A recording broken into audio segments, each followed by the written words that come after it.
កាពីម្សិលមិញខ្ញុំបានផុសរូបផ្ទះមួយសន្លឹកគឺមានបងแชร์ច្រើនខ្លាំងមែនតើបងទាំងអស់គ្នាហើយថ្ងៃនេះខ្ញុំអត់ដល់បងអង្គយូរទេខ្ញុំទៅធัวជូនបងទស្សនាជាមួយខ្ញុំទាំងអស់គ្នាចាបងចំពោះវីដេអូនៅខាងក្រោយនាងខ្ញុំនេះគឺជាប្រភេទវីឡាត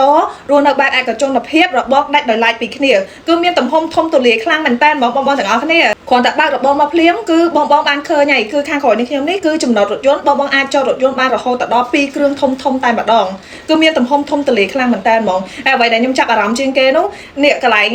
កពស់ផ្ទះវិញបងគឺខ្ពស់ស្រឡះល្អមែនតើហ្មងហើយបើស្ងាត់តែបងគាត់ចង់បានផ្ទះស្តង់ដារក៏ខាងប្អូនមានផ្ទះកែងដីធំក៏ខាងប្អូនមានដូចនៅខាងក្រោយនាងខ្ញុំនេះគឺជាប្រភេទវីឡាតរផ្ទះគំរូដីកែងធំបងអាចរៀបចំជាកញ្ចក់អង្គុយលេងអានចាំថៃសួនច្បារបានយ៉ាងស្រស់ស្អាតឥឡូវកំណត់បងអង្គយូសូមតាមដានទស្សនាជាមួយខ្ញុំនៅខាងក្នុងផ្ទះវិញម្ដង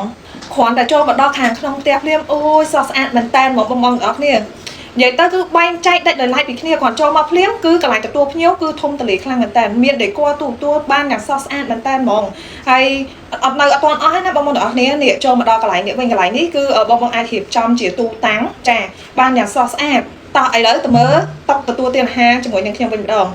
ស្អាតទេបងទាំងអស់គ្នា